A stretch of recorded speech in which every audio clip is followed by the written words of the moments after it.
अल्हम्दुलिल्लाहि रब्बिल आलमीन वस्सलातु वस्सलामु अला सय्यिदिल मुरसलीन अम्मा बाद फ़ाऊज़ु बिल्लाहि मिनश शैतानिर रजीम बिस्मिल्लाहिर रहमानिर रहीम।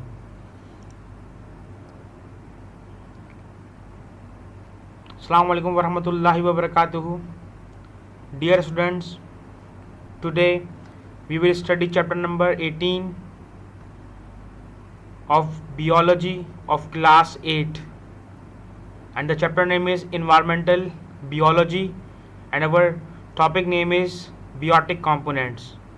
So I hope that you have the book, notebook and pencil. If you don't have any of the things, please collect it quickly. Now open chapter number 18 of your book. First, we have to recite the dua of ilm. Salatu wassalamu alayka ya Rasulullah wa ala alika wa ashabika ya Habibullah. Rabbi zidni ilma. Ya Allah, increase my knowledge. Salatu wassalamu alayka ya Nabiullah wa ala alika wa ashabika ya Nurullah. In this topic, inshallah, we will discuss the ecosystem regarding pond, and the name of this topic is a pond ecosystem. And in this ecosystem, we will discuss the biotic components, and the biotic components are producers, consumers and decomposers. हम जब बच्चों एक journal ecosystem की बात करते हैं तो उसके अंदर जो सबसे अहम टॉपिक आता है वो फूड चेन या फूड वेब आती है, और पॉन्ड इकोसिस्टम जो है वो फूड चेन या फूड वेब को समझने के लिए सबसे बेस्ट एग्जाम्पल है। और इसमें हमें जो फैक्टर्स इन्वॉल्व होते हैं वो भी हमें समझ में आते हैं, और हमें बियोटिक कंपोनेंट्स भी समझ में आ जाते हैं कि कौन सा लिविंग ऑर्गेनिज्म किस लिविंग ऑर्गेनिज्म पर इन्हिसार किए हुए हैं। पहले हम इसकी जर्नल डिस्कशन और कुछ चीज़ें रिवाइज करते हैं, जिसमें हमने कुछ टॉपिक्स पढ़े होंगे, जिसमें हमारा पहला नेम था प्रोड्यूसर्स, कंज्यूमर्स, डिकम्पोजर्स।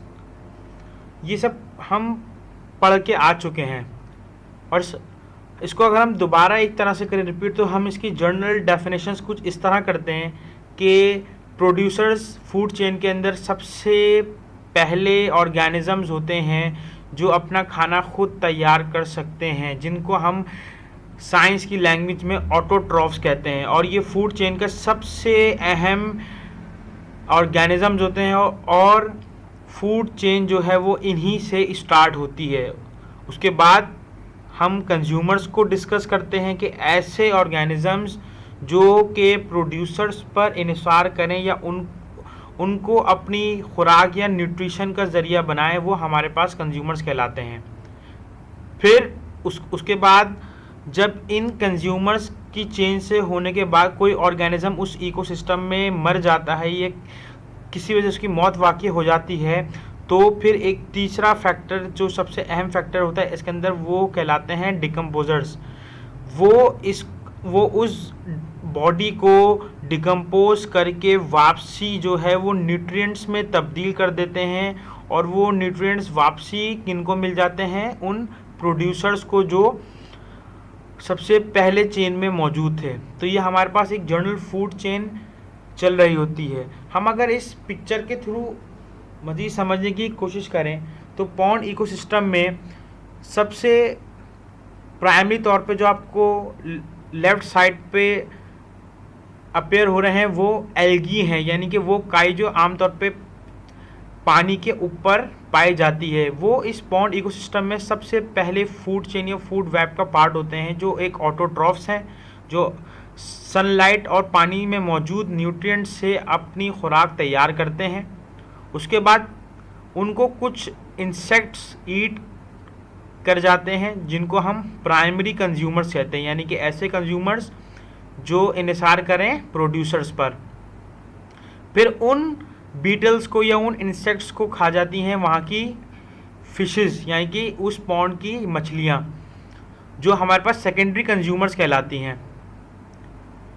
उसके बाद उन फिशेस को अपनी खुराक बनाते हैं वहाँ पे मौजूद बर्ड्स, जो कि हमारे पास टर्शरी कंज्यूमर्स कहलाते हैं, जिसके आप पिक्चर में भी देख सकते हैं। और जब उस पॉन्ड के अंदर कोई भी जानदार या कोई भी ऐसा ऑर्गेनिज्म जब मर जाता है या डेड हो जाता है, तो उसको उसकी बॉडी को डिकम्पोज करके या गलने सड़ने के अमल को हम डिकम्पोजिशन कहते हैं। और वो डिकम्पोजर जो हैं वो उस बॉडी को डिकम्पोज करने के बाद वापसी उस पानी के अंदर एज ए न्यूट्रिएंट ऐड कर देते हैं, और वो न्यूट्रिएंट वापसी जाकर उन्हीं एल्गी या उन्हीं प्रोड्यूसर्स को मिल जाते हैं जो हमारी चेन में सबसे पहले मौजूद होते हैं। तो ये एक चेन है जो इस पॉन्ड इकोसिस्टम में मौजूद होती है। इस चैप्टर में हम इसको थॉरली तौर पे डिस्कस करेंगे कि किस तरह ये चेन चल रही होती है। सबसे पहले हम पॉन्ड इकोसिस्टम के बारे में कुछ जानने की कोशिश करेंगे। ये जो तालाब वगैरह जो हमारे आसपास होते हैं, इनका इकोसिस्टम किस तरह चल रहा होता है और किस कंडीशंस के थ्रू चल रहा होता है। तो आइए हम जरा इसके बारे में कहते हैं discuss. A pond ecosystem a basic unit in ecology formed from the cohabitation of plants, animals, micro organism and a surrounding environment.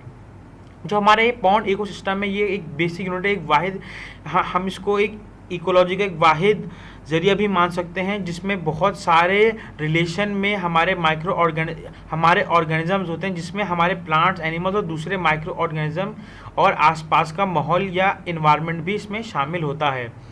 It refers to a community of fresh water organisms largely dependent on each of the survival species to maintain a life.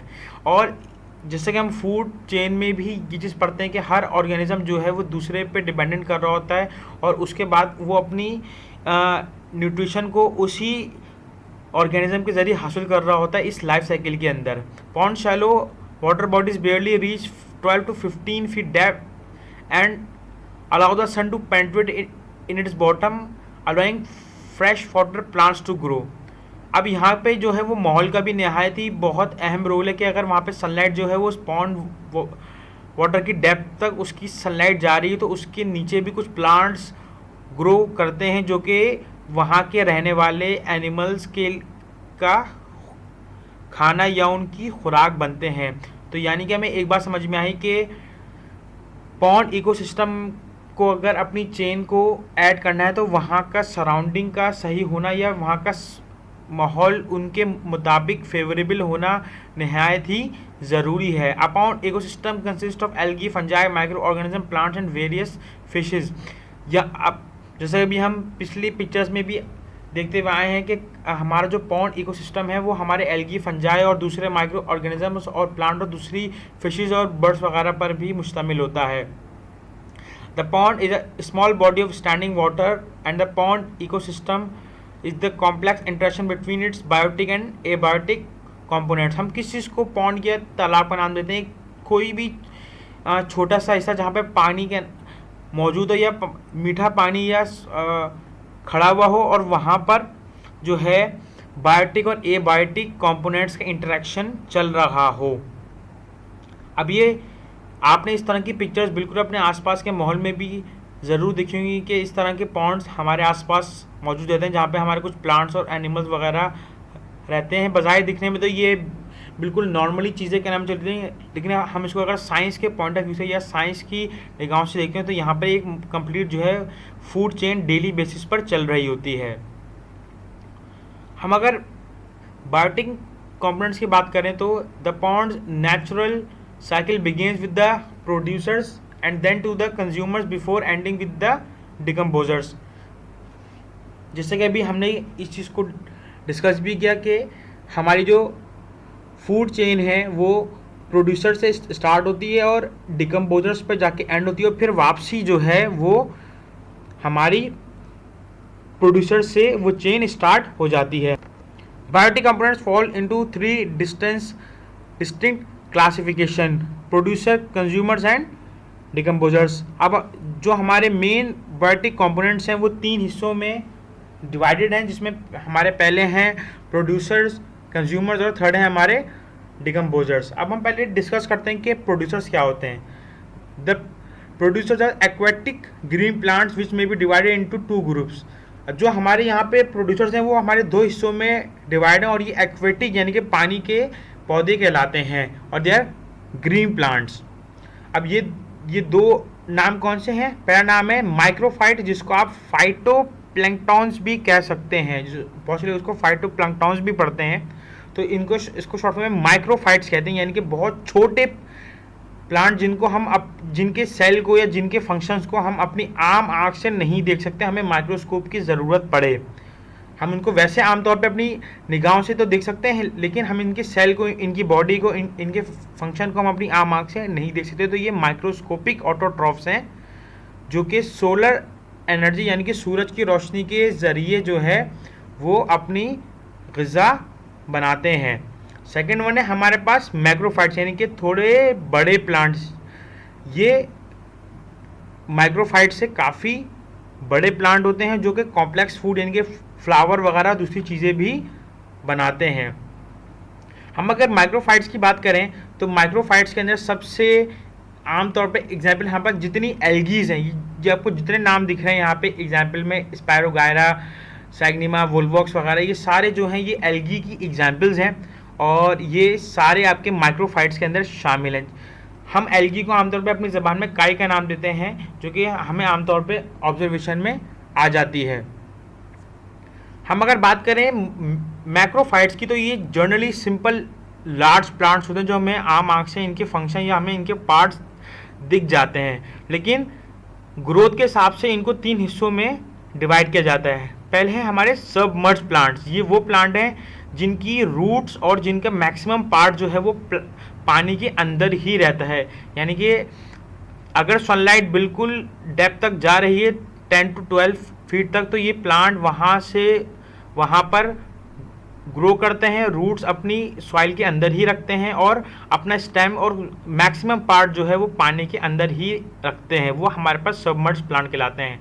Floating plants ये वो होते हैं जो पानी के ऊपर, पानी के सतह पे बिल्कुल फ्रीली तौर पे फ्लोट या तैर रहे होते हैं, और इनकी रूट्स भी जो है वो पानी के नीचे ही होती है बिल्कुल, यानी कि सरफेस वाटर जहाँ पे ये होते हैं बिल्कुल उसी के नीचे इनकी रूट्स होती हैं। पॉन्ड की सॉइल के अंदर इनकी रूट्स हरगिज़ नहीं होती। फिर है हमारे पास थर्ड जो है इमर्ज प्लांट। ये वो हैं जिनकी रूट्स तो सॉइल या पॉन्ड की सॉइल के अंदर होती हैं, लेकिन इनका काफ़ी सारा हिस्सा जो है वो बाहर होता है, और ये मोस्टली फ्लावरिंग उसी वक्त बनाते हैं जब प्लांट पार्ट जो है वो आपके पॉन्ड के हिस्से से बाहर आ जाता है। हम अगर सबमर्ज प्लांट की बात करें तो उसमें हाइड्रोला है, यूट्रिकुलारिया है, और हम अगर फ्लोटिंग में बात करें तो हमारे पास निम्फिया है, अजोला है, पिस्टिया है। इमर्ज प्लांट में हमारे पास रेनिकुलस है, टाइफा है और सैगिटारिया है। ये सारे प्लांट्स के मुख्तलिफ नेम्स हैं जो हम अब पॉन्ड्स के आसपास या उसके अंदर देख सकते हैं। अब हम इनकी कुछ पिक्चर्स को देखते हैं, जिसमें हमारे पास पहले माइक्रोफाइट्स हैं जिनको हमने अभी एल्गी का नाम भी दिया था। तो इसमें सबसे पहले हमारे पास जो हैं ये इस तरह के आपको वाटर सरफेस के ऊपर इस तरह की ग्रीन ग्रीन आपको चीज़ें नज़र आती होंगी। ये आपके पास एल्गी या काई कहलाती है। इस तरह की पिक्चर्स आपने बिल्कुल देखी होंगी, और हम इसको अगर अपने हाथ में लें और इसको उठाने की कोशिश करें तो आपके पास इस तरह की कुछ चीज़ें होती हैं। ये इसके सिंगल या इमर्ज, और ये जितने भी इमर्ज बॉडी सेल्स हैं सारे माइक्रोस्कोपिक बॉडी सेल्स हैं। हम इसको अगर माइक्रोस्कोप में देखें तो हमें ये ग्रीन सेल्स की तरह नज़र आते हैं, कुछ इस तरह। अब हम अगर मैक्रोफाइट्स को देखें और उसके अंदर अगर हम सबमर्ज प्लांट को देखें तो हमें ये कुछ इस तरह नज़र आते हैं कि प्लांट की रूट जो है वो सॉइल के अंदर होती हैं, और इनकी स्टेम वगैरह जो है वो अच्छी खासी इलोंगेटेड होती है, और यहाँ पे सनलाइट भी अच्छी खासी पहुँच रही होती है। ये जो हैं ये भी एक तरह के सबमर्ज प्लांट हैं, क्योंकि पानी का लेवल अच्छा खासा नीचे हो गया है। तो आप देख सकते हैं कि जैसे ये इसका लेवल बिल्कुल ये इसके पार्ट ऑफ प्लांट जो है वो बाहर आए तो ये बिल्कुल ड्राई होना स्टार्ट हो गए। तो ये इस प्लांट की नेचर है कि इसका स्टेम और लीव जो है वो प्लांट के अंदर ही रहें। अब हम ज़रा फ्लोटिंग प्लांट्स को देखते हैं। फ्लोटिंग प्लांट्स के अंदर ये देखें, आपको यहाँ पे इनकी रूट्स भी साफ तौर पे नज़र आ रही होंगी नीचे, कि ये पानी के ऊपर फ्लोट करते हैं और इनकी रूट जो है वो पानी से ही अपनी न्यूट्रिशन को एब्जॉर्ब कर लेती हैं। ये भी एक तरह का हाइड्रोला प्लांट है और नहायत ही खूबसूरत प्लांट है। और ये इतना स्मॉल है प्लांट कि अगर हम इसको अपनी नेल पे रखें तो आपको इसके लीव्स वगैरह बहुत साफ तौर पे नज़र आएंगे। हम अगर इमर्ज प्लांट की बात करें तो इस तरह आपको ये प्लांट नज़र आएंगे कि जब इनकी ग्रोथ बहुत ज़्यादा हो जाती है तो उनकी रूट्स तक उस सॉइल पार्ट से बाहर नज़र आनी शुरू हो जाती है, स्पेशली इसके फ्लावरिंग टाइम पर। जैसे कि आप ये देख सकते हैं इसका मोस्ट ऑफ द पार्ट जो है वो पॉन्ड की या प्लांट के बाहर है। अब हम बात करते हैं कंज्यूमर्स की, कि कंज्यूमर्स इसमें कौन कौन से हैं। कि इसमें जो हमारे पास प्राइमरी कंज्यूमर्स हैं वो हमारे पास बीटल्स और साइलोप्सिस वगैरह के हैं, जो ये वो छोटे इंसेक्ट्स हैं जो इन प्लांट्स को खाते हैं और इन प्लांट्स को खाने के बाद अपनी न्यूट्रिशन को हासिल करते हैं। जबकि हम अगर सेकेंडरी कंज्यूमर्स की बात करें तो इसके अंदर जो हैं हमारे पास इंसेक्ट्स वगैरह को खाने वाले जो जानवर हैं वो हमारे पास फिशेस हैं, फ्रॉग्स हैं और ये सारे एनिमल्स हैं। और टर्शरी कंज्यूमर्स के अंदर हमारे पास स्नेक और वाटर बर्ड्स वगैरह भी शामिल हैं। डिकम्पोजर्स में हमारे पास नॉर्मली तौर पे फंजाई और बैक्टीरिया शामिल होते हैं और ये इनका काम यही होता है कि ये जो फूड मटेरियल है और तो इनको ब्रेक डाउन करके सिंपल न्यूट्रिशन या न्यूट्रिएंट्स में तोड़ देना। और तोड़ने की क्या वजह होती है कि जब ये प्रोसेस होता है डिकम्पोजिशन का तो उसके बाद वो सारे न्यूट्रिएंट्स जो हैं वो वापसी उन एल्गी को या उन प्लांट्स को जो है मिल जाते हैं और वो दोबारा उस पॉन्ड के अंदर ग्रो कर जाते हैं। ये उनकी शेप्स हैं बच्चों, जो हमारे पास नॉर्मली बैक्टीरिया वगैरह इसके अंदर होते हैं। In the end, my dear student, I hope that everything I've taught in this lesson is very clear. Revise at home. May Allah strengthen your memory. Ameen. Jazakallah.